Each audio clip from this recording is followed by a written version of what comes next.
Every once in a while, I'll get like I got this call when Tim McGraw recorded this song of mine that I'll do later called Grown Men Don't Cry, and I get this phone call from one of my fans back in the Bay Area, and the woman says, I just wanted you to know, I thought you should know, that Tim McGraw stole your song. It was on the radio, I heard it, he's singing, and he doesn't do it justice. It's way better when you sing it.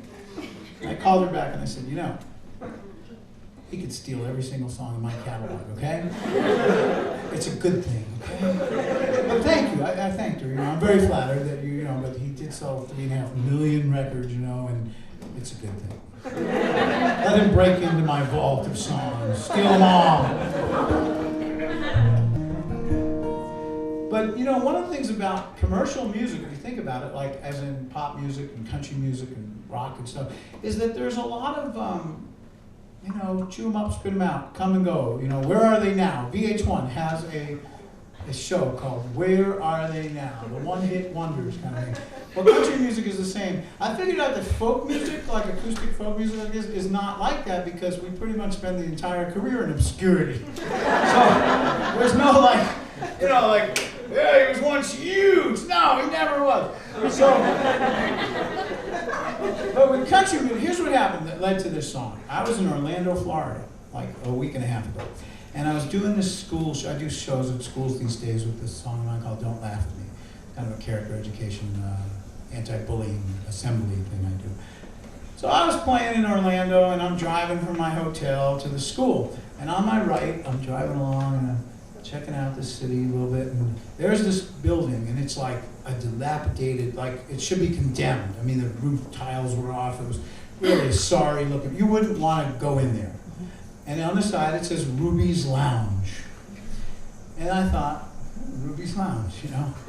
Okay. And then there's a sign, like where you put letters up on it and everything, and there's nothing on the sign.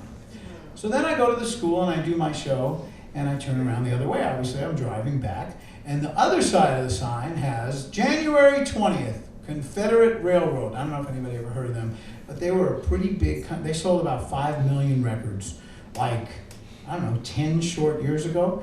And here they are playing at Ruby's Lounge. What a cruel business, you know. I retired before I had to play at Ruby's Lounge, you know. And I just thought, wow, they come and they go.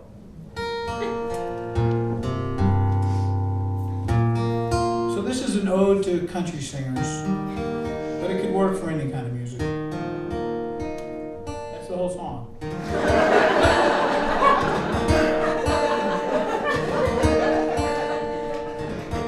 And I do it really quiet.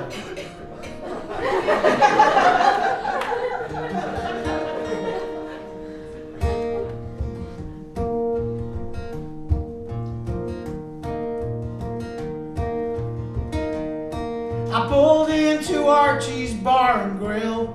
Sign said tonight on the bill was my favorite country singer from the past.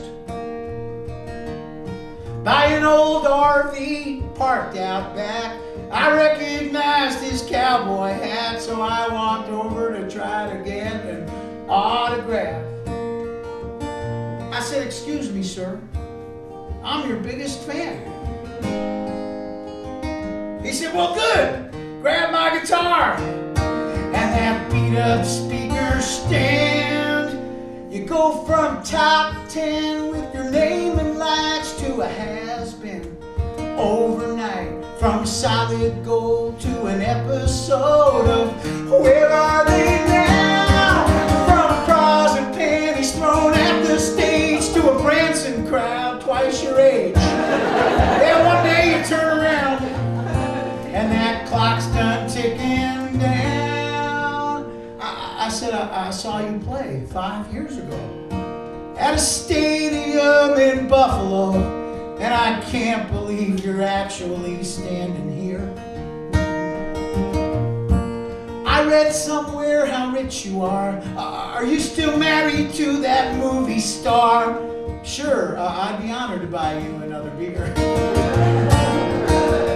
And then he handed me a big box of CDs. This is a very folk music thing. He said, "If you sell them all, son, I just might give you one for free. It goes from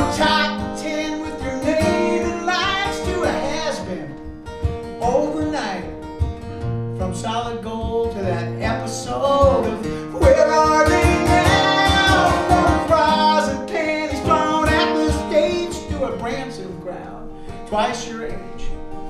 And one day you turn around, and that clock's done ticking down. Your 15 minutes are up. You go from top 10 with your name and life to has been overnight. From a wannabe to a somebody to a wannabe again.